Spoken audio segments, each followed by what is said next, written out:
As a lobby dog, Hundley knew that threats to his lobby's neatness could strike in any form.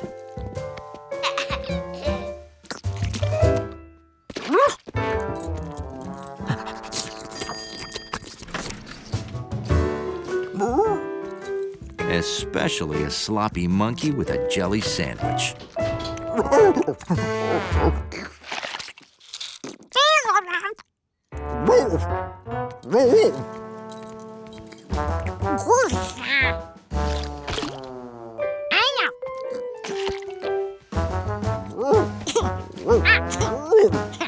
Hundley did his best to keep sloppy things out of the lobby.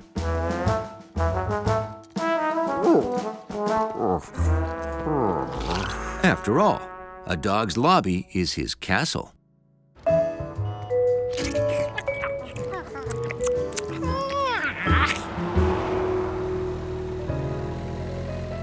Oh, a little monkey! Beep to him!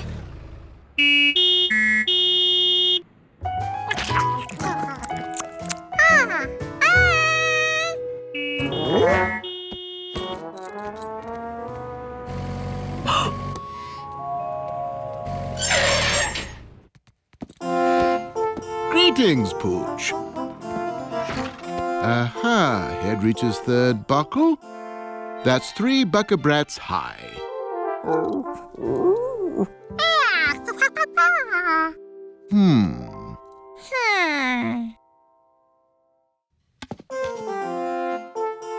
Aha! 4 stripes long. Exactly 4 cannabrats. Very good.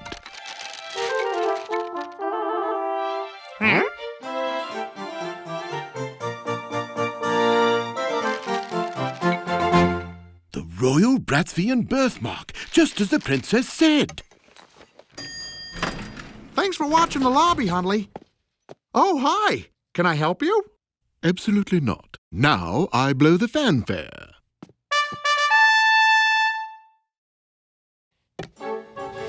So, is it he? I believe so, Your Highness. Your Highness? What? You are in the presence of Her Royal Majesty, the Princess of Bratsvia. So now, we bow. Wow, a real princess in our lobby. And now, we leave. Hey, wait a minute.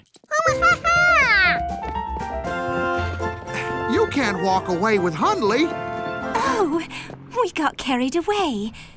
This may be a descendant of the royal dachshund of Bratsvia.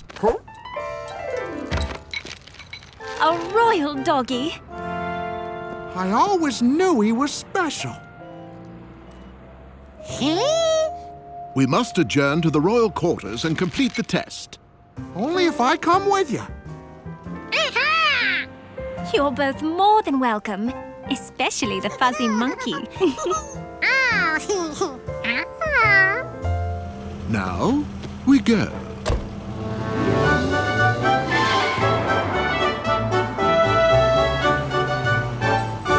Now we have arrived. Welcome to my royal suite. George had been in parks smaller than the royal suite. Nice. It's very clean. Now we do the final test. The Bratsvian Royal Dachshund must weigh exactly 1 helmet. Hop on, Hundley.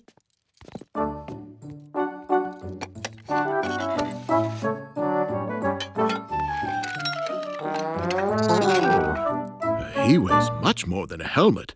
He is not royal. Shouldn't we weigh him without the monkey? They're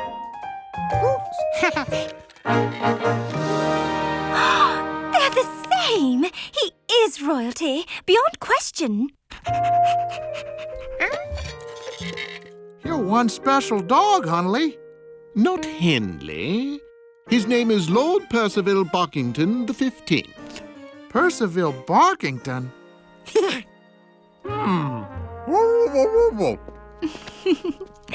And now Lord Percival can take his rightful place in his new home.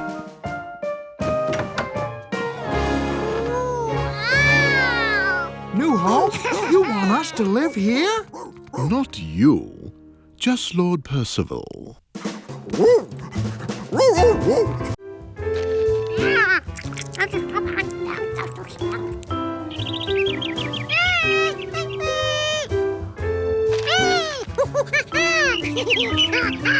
George, right now the important thing is stopping this balloon. Maybe those sandbags were the balloon's anchors.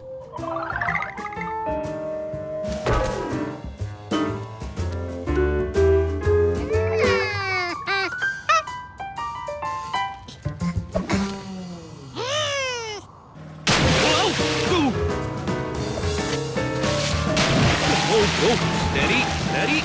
Well, I'm trying, but I don't want those bags to hurt my boat. Hey, Clint, you know you can't park here. Loading zone. Don't drop anything else. It makes us lighter so we go up. We need to be heavy to go down. Officer Wint, my monkey is floating away with the boy next door. Climb on.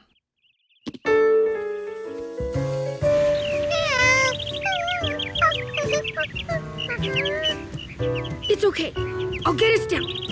Just stay calm!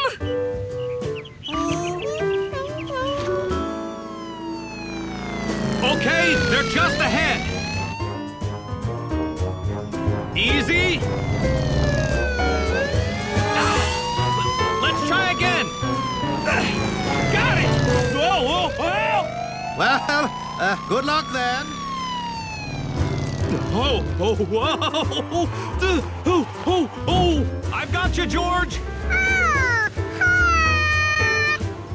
That's not a safe and approved manner to ride a balloon! I know, Bill. I know.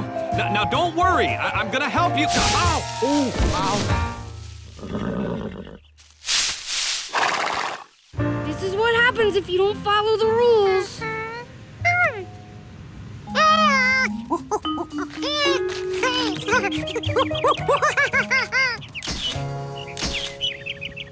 The wind's getting stronger. You can tell from that flag down there. It could be worse, huh? At least the wind's not blowing us toward the ocean.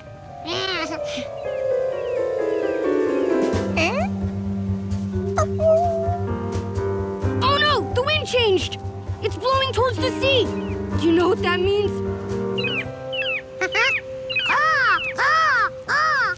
Well, yeah, seagulls.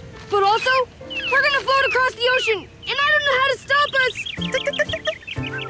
We'll probably land in some other country where I don't even speak the language and hate the food. I want to go home. I wish I knew how you city kids stay so cool under pressure.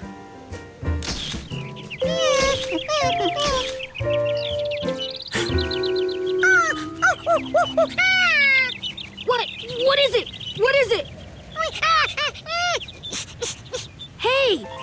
Pull that cord! It will open up the vent and he can fly out the top!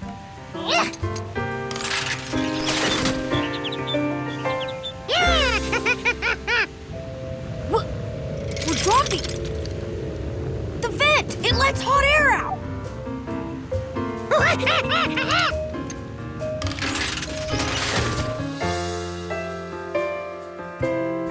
So that's how you make a balloon go down!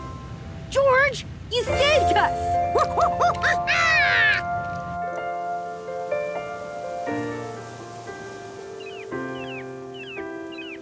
Oh no, the wind's picking up. We're gonna land in the ocean!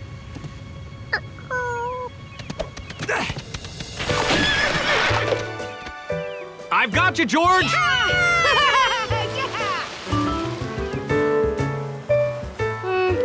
I was a little worried, but there's a proper way to worry without panicking. My camera! Oh, I forgot to take pictures. That's a great one. George, you took the pictures for me.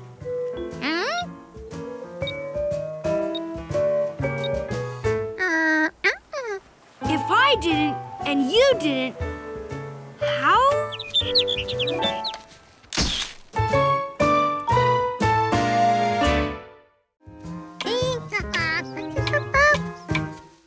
George loved spending time in the country, where there was nothing to do but nothing. George, the grapes have come in. Want a taste?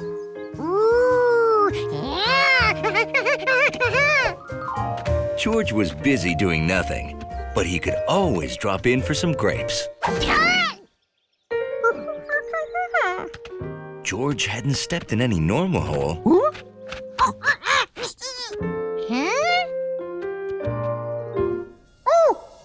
Somebody was living down there.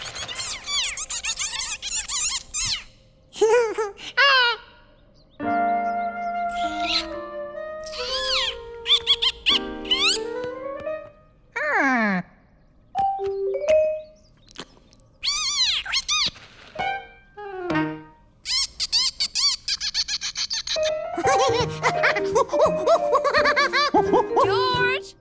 George! George wondered why his new friends ran away when they heard Mrs. Rankins. You all right, George? I see you found one of our many gopher holes. So those guys were gophers.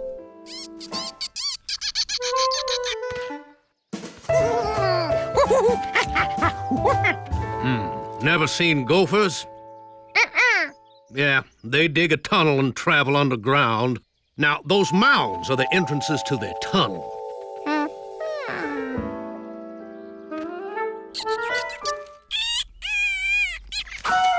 Oh, Gabby, grape-grabbing gophers grab my greatest grapes!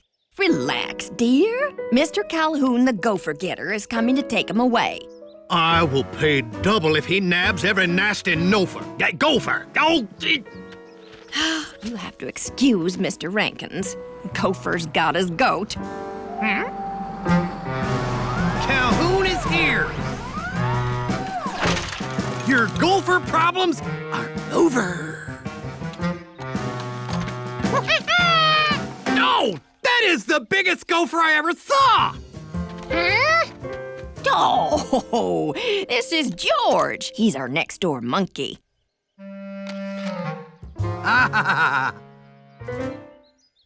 There's your gophers. You see, the entrance mounds give away the boundaries of their tunnels. There are no mounds outside this yard. That means they have no escape.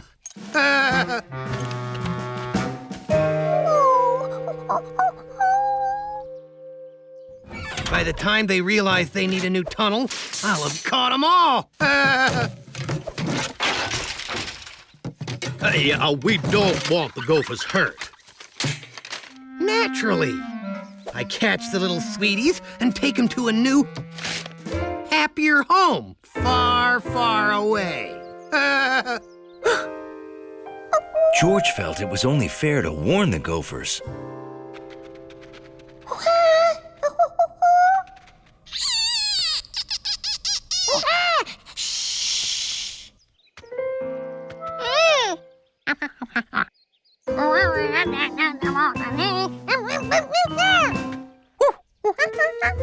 George invited them to come live in his yard.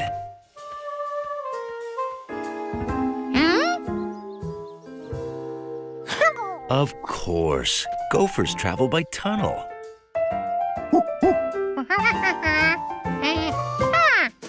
So he told them to tunnel over to his yard.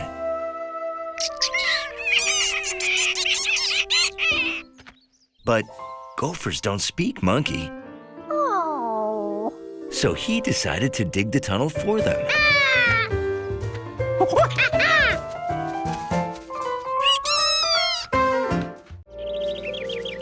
The country house was a great place for a monkey. Though sometimes George ran up against the house rules. We don't draw on the walls. House rules, remember?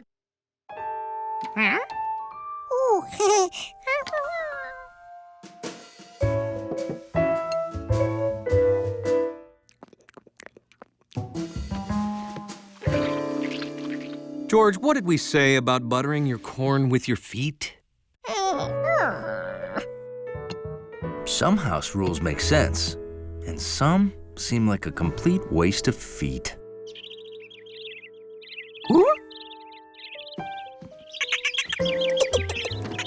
The animals in the tree didn't have to worry about any old house rules, which made it sound like a great place for a monkey.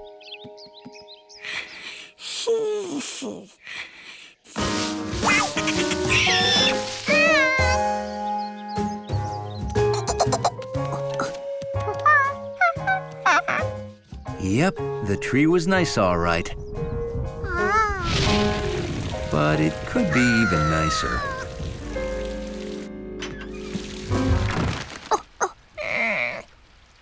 I bet a fluffy, dry towel would feel real good about now, huh? Come on.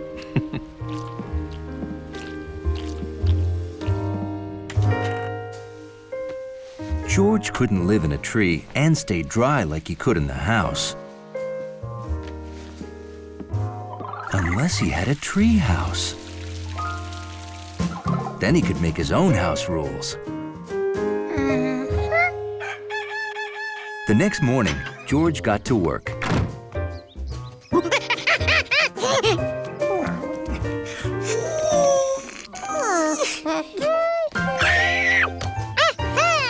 He picked the perfect branch. He chose his material, cardboard, from the refrigerator box.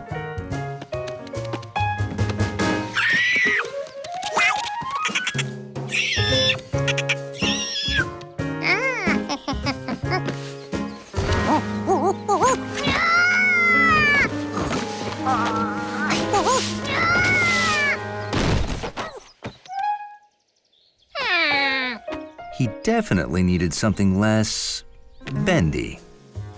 So George went to see what other houses were made of.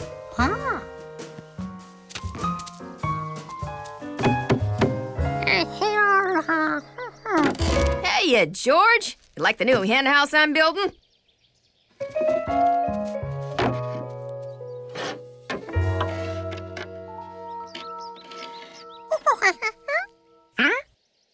Those?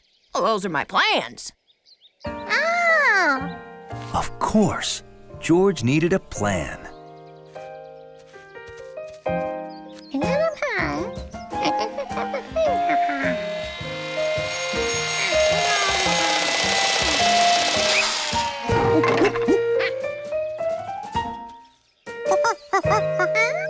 Nice.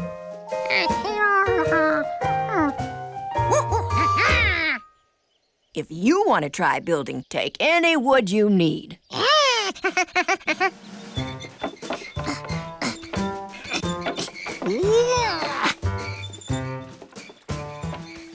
Ahoy, George. Well, that's a lot of wood. Building something, are you?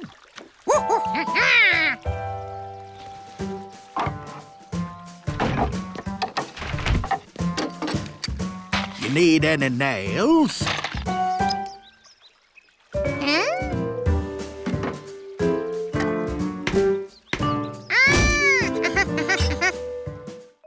One of the nicest things about city living, there's always music playing somewhere.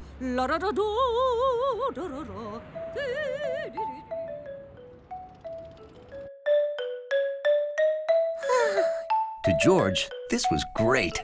Monkeys love music. And he was no exception.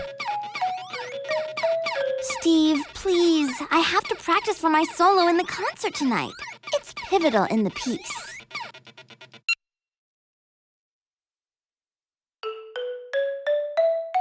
George was impressed by the sounds Betsy made on the xylophone. Would you like to try, George? There's nothing a monkey likes better than banging on things with fuzzy hammers. These things are called keys. Each one plays a different pitch. Listen. Do, re, mi, fa, sol, la, ti, do. See? It sounds like the notes are climbing a staircase. You try.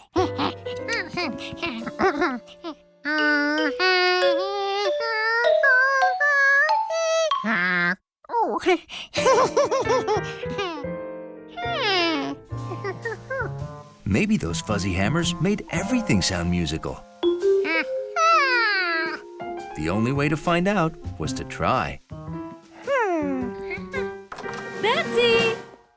Time for your hair appointment. I want you to look your best for your solo tonight.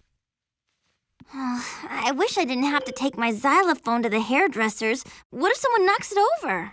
Well, we can't leave it here, dear. We don't have time to come back and pick it up before the concert.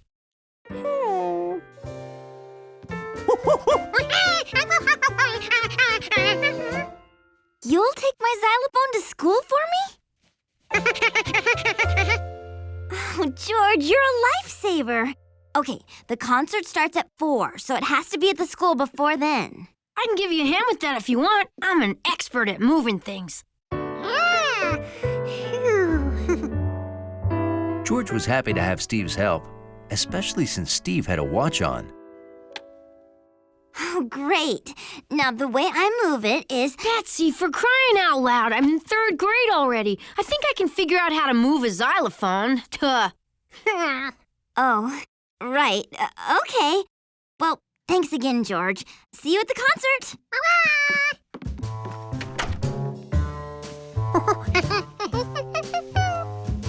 We got plenty of time, George.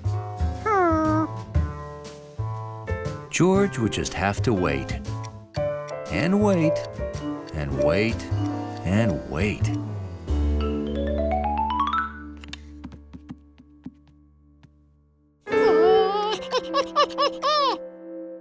George, relax, will ya? We don't have to be there until... Holy cow! We gotta get moving! Why didn't you tell me?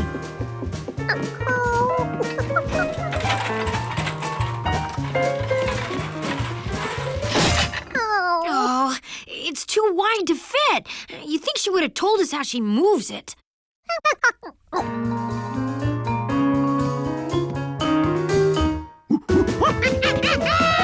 Careful! Remember what Betsy said? We don't want to knock it over and break it.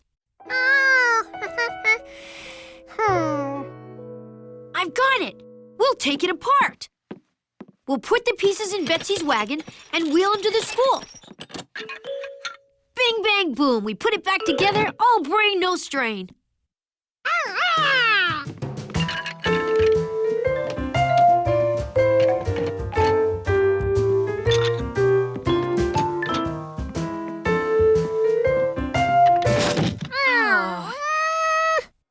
Oh! See? All brain, no strain. You bring the wagon.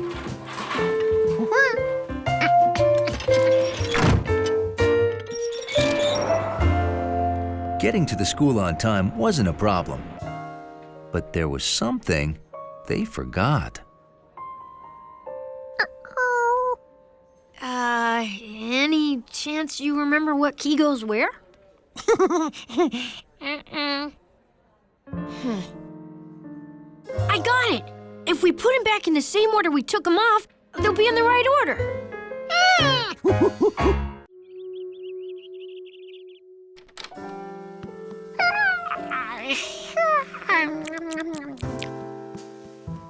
When you wake up bleary-eyed, normal things can look odd. Getting a drink of water?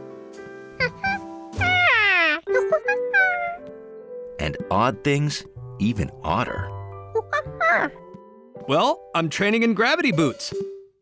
Tomorrow's the big day. I'm scheduled to take my first rocket ride. Again.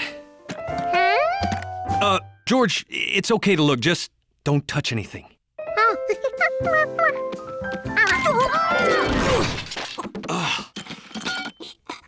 Well, it's good to train for falling down, too, I guess. Good morning, boys.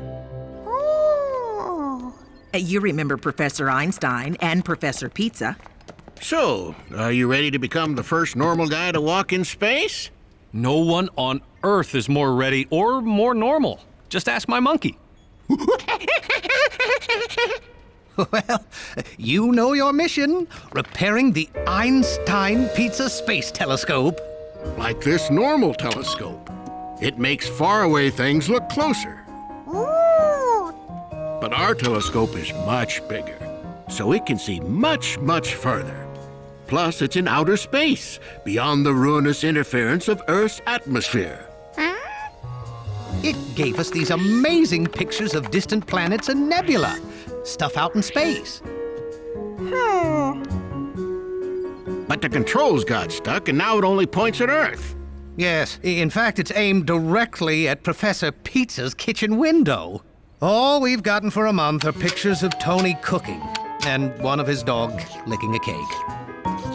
And I didn't see that one till after we ate the cake.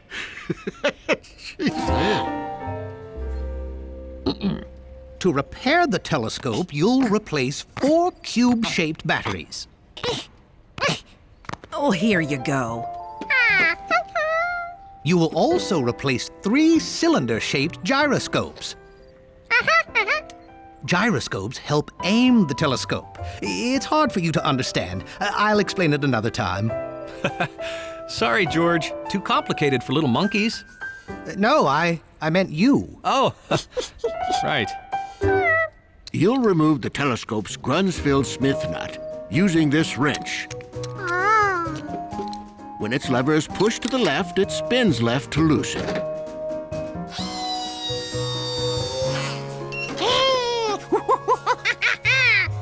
To tighten it again, push the lever to the right, and it spins to the right. Wow. You hear that, George? Lefty-loosey, righty-tighty, even in space. Okay, it's time to launch.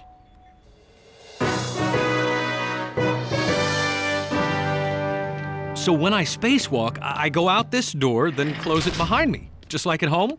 Oh, you don't do anything. We designed it so it closes and locks itself automatically after you exit. Well, how do I get back in? I don't see a doorknob. Oh, there's a secret button, isn't there? Oh. Oh, don't tell me you didn't design a way for him to get back inside after the spacewalk. The automatic locking door was Pizza's idea. No, the automatic closing door was mine. He said, let's make it lock, too. Oh, we have to scrub the mission. Oh, no, please. What if someone else goes with me and opens the door from inside? There's no room for another man.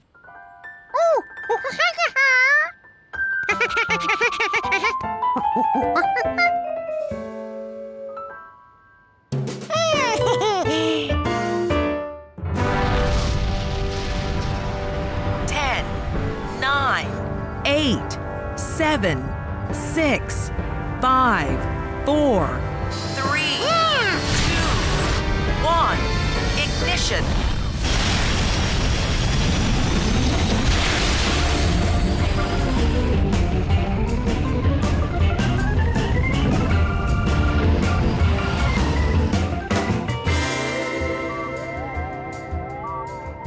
George, we're in outer space together.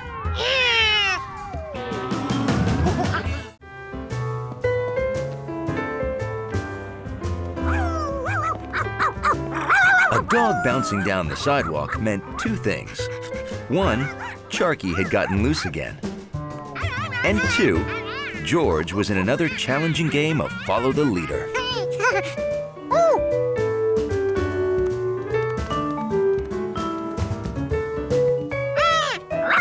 To Hundley, this behavior was undignified, even for a monkey. Gotcha. Time to go home, girl. Hi, George. Bye, George.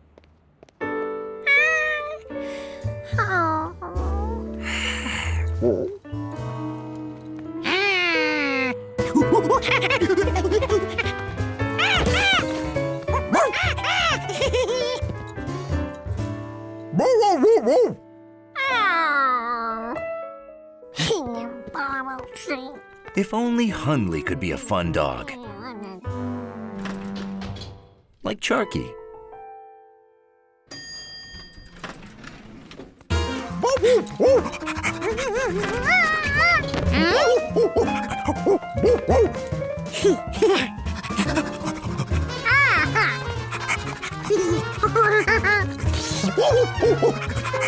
Hundley had tricked him. He ran all the way upstairs to play. This was a perfect time for George's new soccer ball.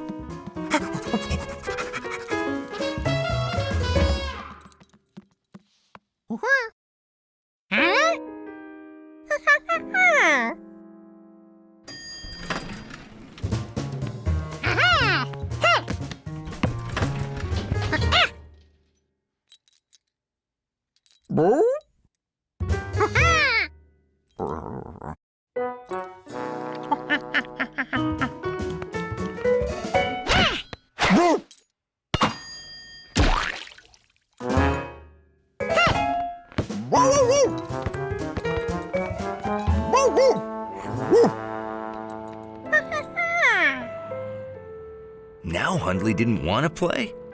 That dog just couldn't make up his mind.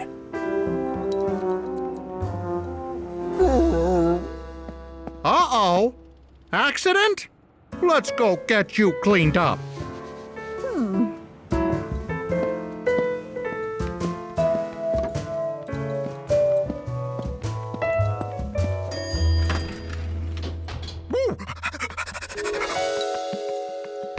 George decided he wouldn't bother Hundley anymore today.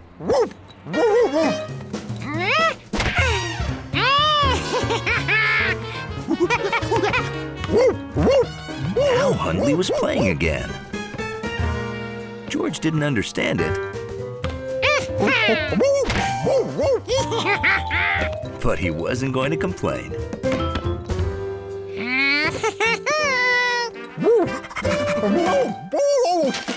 He'd never seen Hundley act like this before.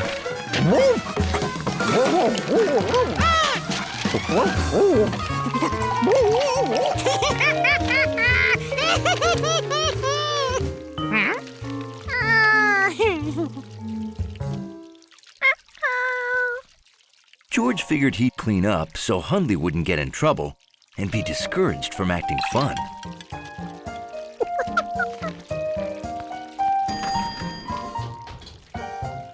Now you're looking crisp.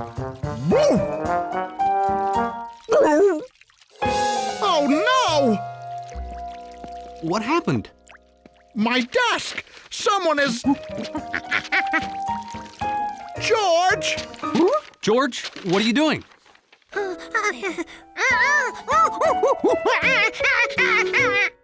You didn't do it?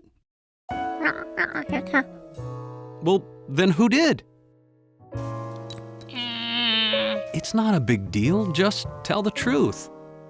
George didn't want to get Hundley in trouble, but he had no choice. No one will be upset by the truth. Well, if no one would be upset.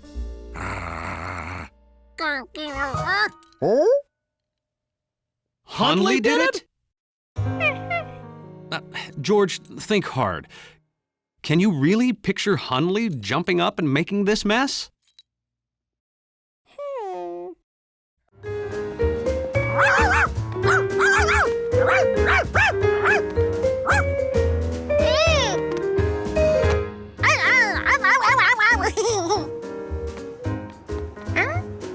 George wondered what Mr. Glass and Mr. Zubel were saying.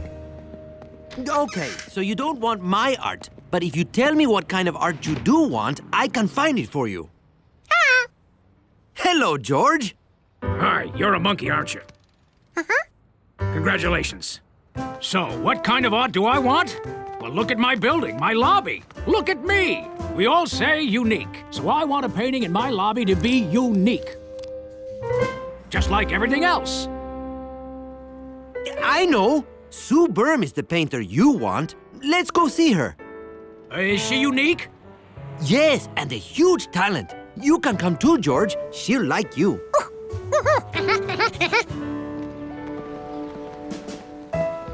A painter who lives at the zoo. I like that.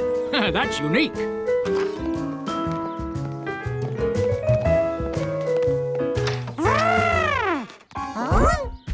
So, Sue Berm has an elephant. Well, that's kind of unique. Sue Berm doesn't have an elephant. Sue Berm is an elephant. Meet the painter. Sue Berm. The elephant is the painter. Now that's unique!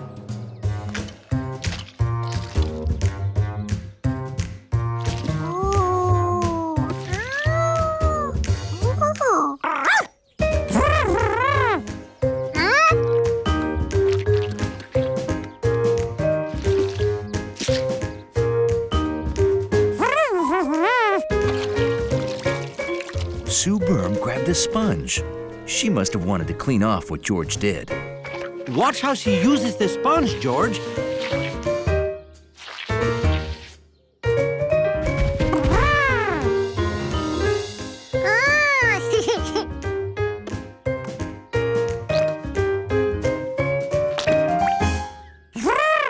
That's her signature. She's done.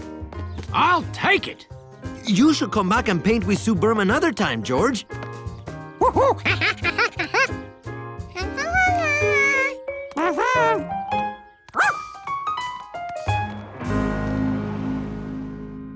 It's great! One of a kind! You want it to look really special? I like special. I am special. Come to my studio.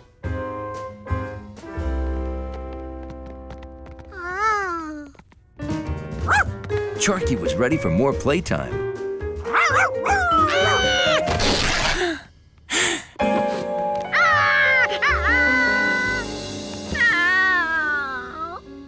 Mr. Glass would not be happy about this. But maybe George could make it better.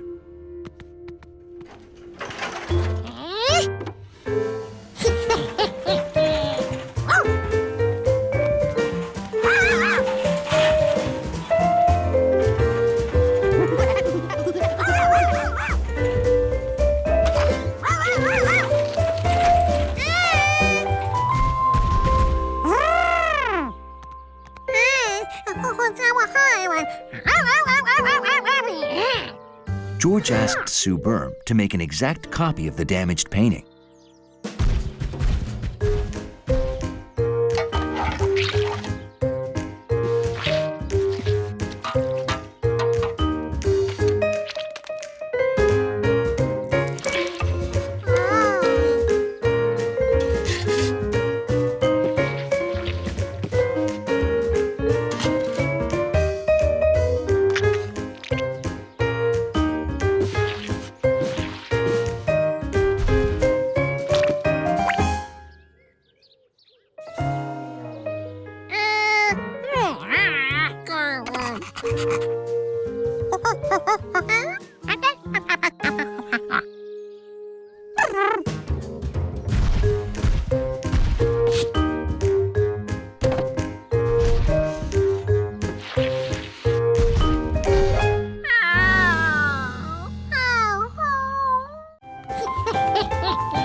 George had finally found a game Hundley would play with him. Hundley, it's nice to see you having fun with your friend George. Except Hundley wasn't playing. He was trying to protect the dignity of his doorway.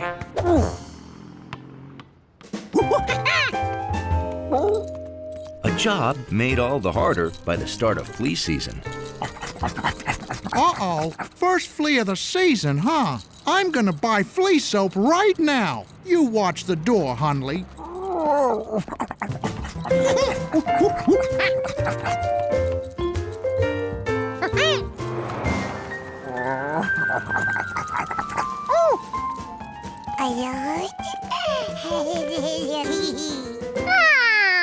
Hello, George.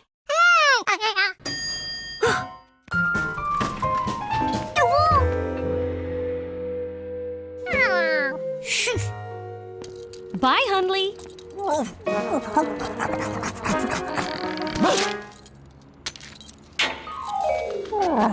Hundley could finally reach that itchy spot, which felt great.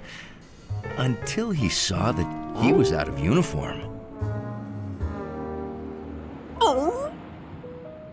This was completely undignified. He had to find his collar.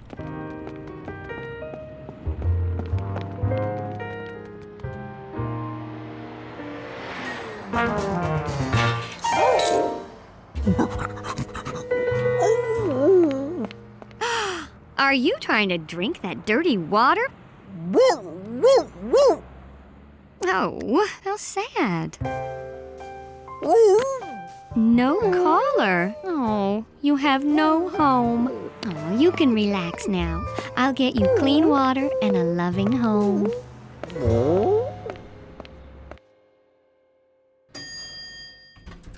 Here you go.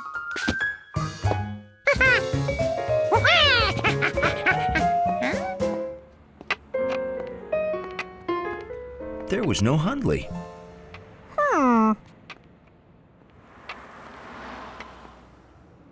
He'd never left his post before.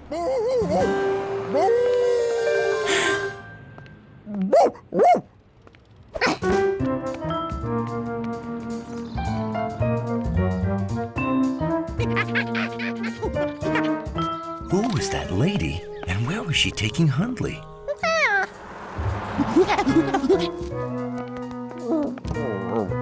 Cicely, I found another poor stray whose life we can enrich. Hundley couldn't understand why this nice lady would bring him to such a terrible-looking place.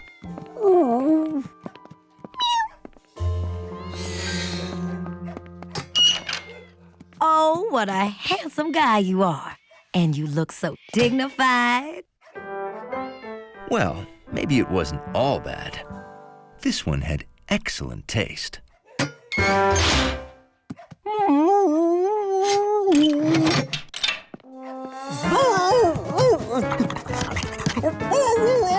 Oh, don't you worry. We'll find you a new home full of everything you've ever wanted.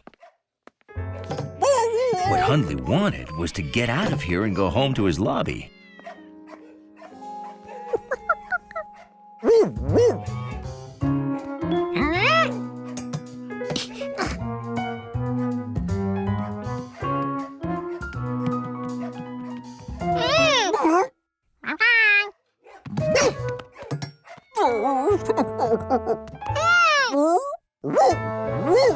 Hundley was never so happy to see George.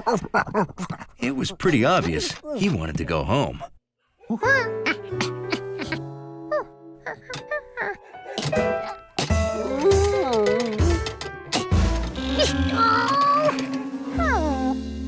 Dachshund found on N Avenue. Cicely, how long have we had a monkey here? A what? There is no monkey in here.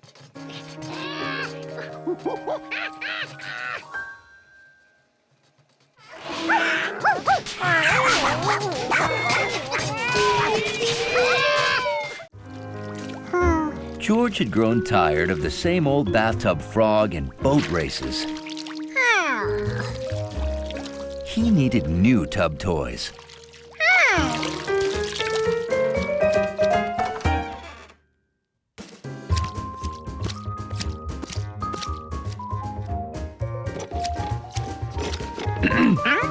Done with your bath, George?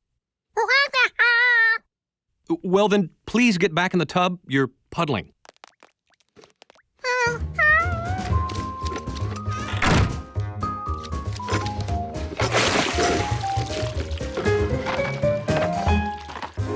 This was George's box of stray stuff, none of which had ever been played with in the tub.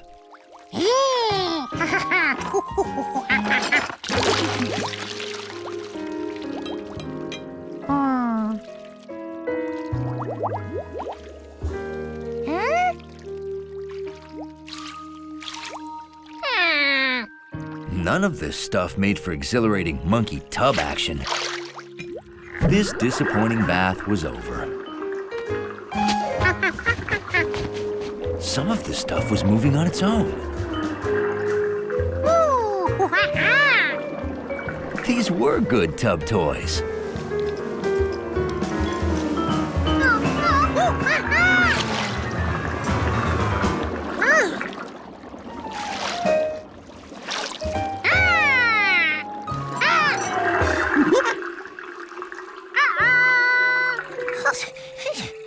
George wasn't sure how to get all that fun stuff out of the drain. It went down with the water, so logically, if he added more water, it should all float back up.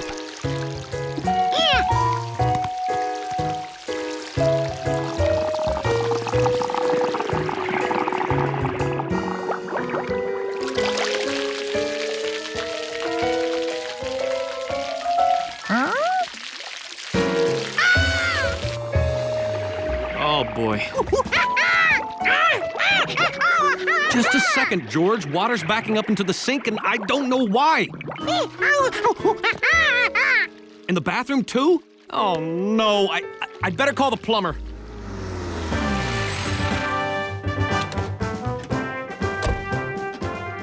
George liked it when Mr. Auger, the plumber, came over. He had the best toolbox George had ever seen. Good to see you again, Auger. Is it? No one calls the plumber until there's trouble. Just once it would be nice if someone called to say, "Come over and have a cookie." Would you like a cookie? I would, but I have work to do. Where's your water main shut-off valve? Downstairs. Take him, Hundley. Woo!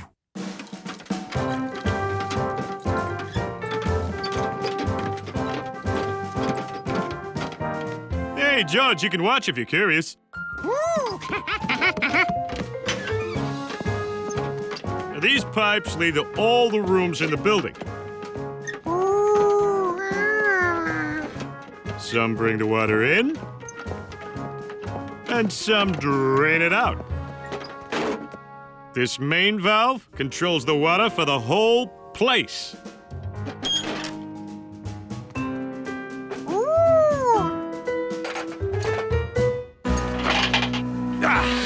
There. Now everyone's water is off until I turn it back on. It's like having a superpower.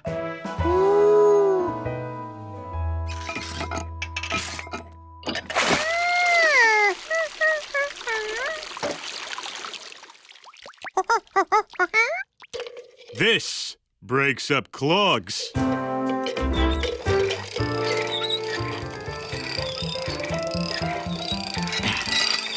Nothing there.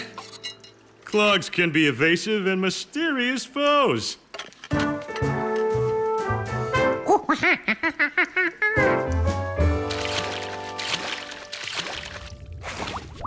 The plunger squishes water down the pipe to help push away the trouble.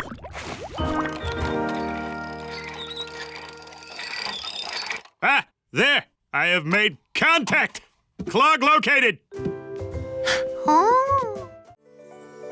The man with the yellow hat's hat was special. But what made it so special? George, come on, it's time to go. When I put my hat on, I'm all ready to head out the door. What? Huh? What?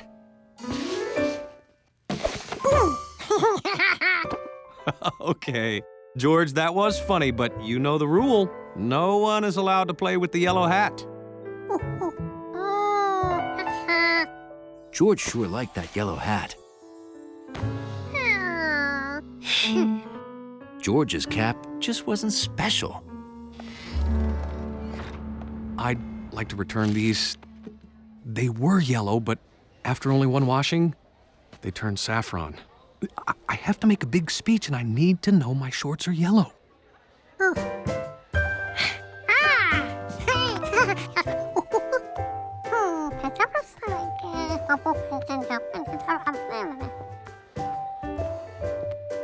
Like a hat of your own, George? Well, which hat do you like? George wanted a big yellow hat, but there was only one of those in the world. Well, you could try different hats till you find what feels right for you. So George began his quest for headgear. Hey, where's George today? Didn't recognize ya. That's not a city kid hat.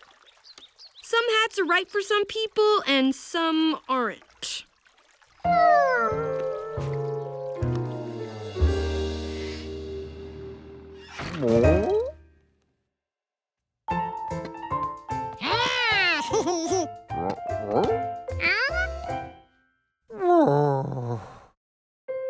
George's friends didn't appreciate any of his headgear.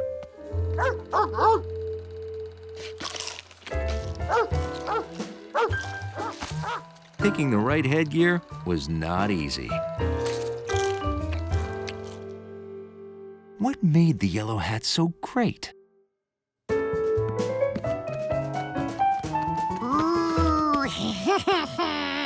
It was just plain fun.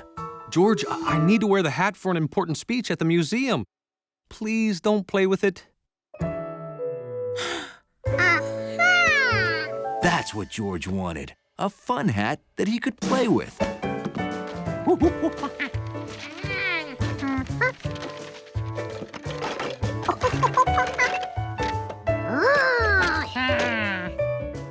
George wanted his fun hat to be more than just a normal hat.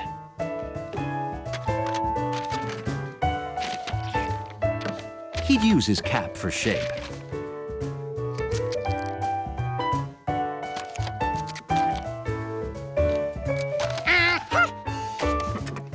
He would need an opening.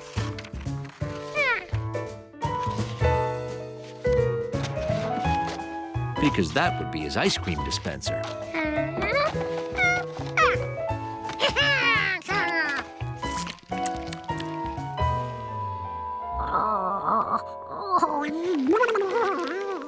But it wasn't fun when it froze the top of his head and then melted and leaked. To solve these problems, George used heavy poster board and raisins instead of ice cream for a fun, healthy snack and a hat.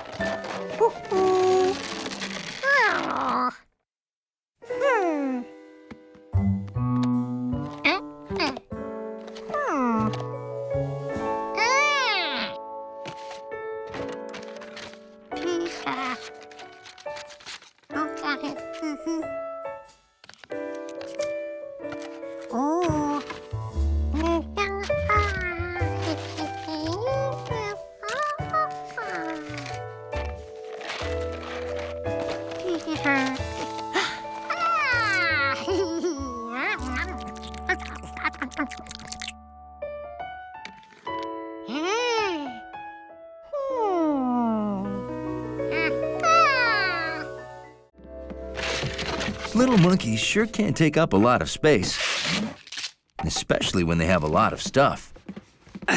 Well, that's the last of it, George. George?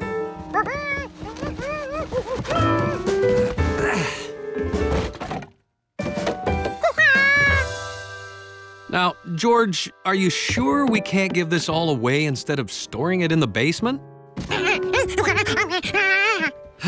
You'll never use any of this stuff again.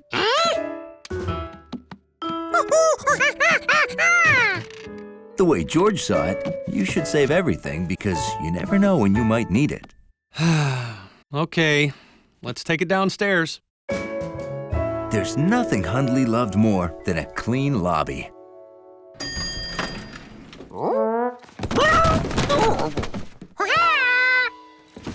He only wished that monkey felt the same way. Oh, sorry about that, Hundley. Is that all of it?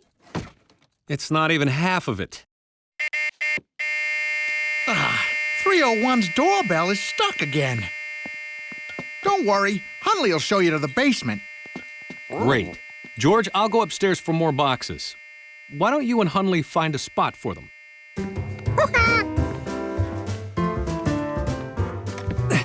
Don't go down empty-handed.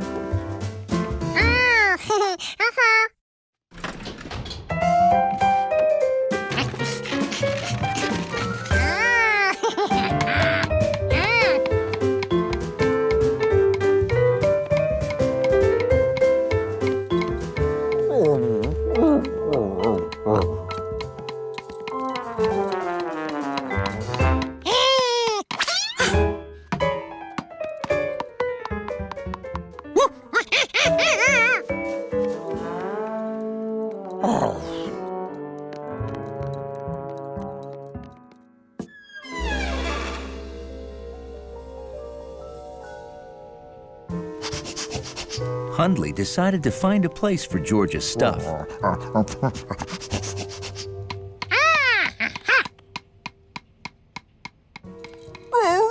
It occurred to Hundley that this was the first time he'd been in the basement by himself.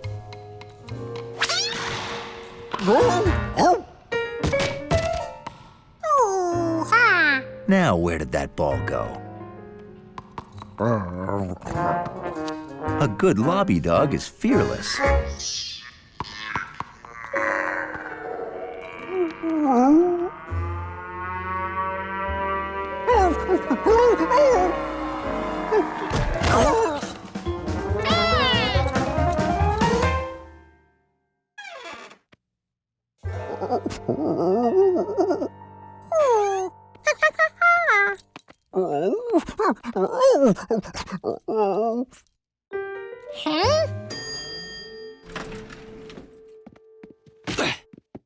What are you guys waiting for?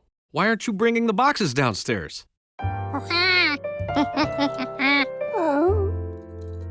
Well, I'll go upstairs and get more boxes.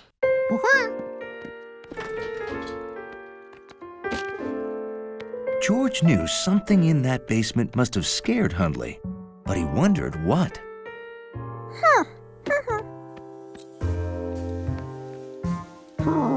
Hundley couldn't let George go into that basement all by himself.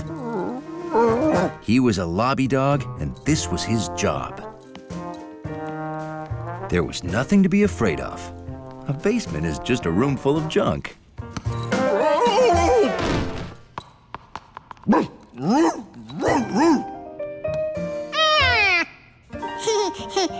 There was nothing to be afraid of down here.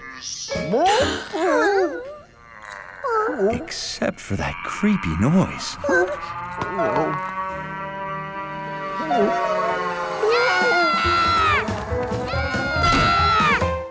George? Are you two all right? Calm down. Something in that basement must be frightening them. Let's all go down together and see what it is. Well, I have to wait for the doorbell repairman. Hundley wished he could wait for the doorbell repairman,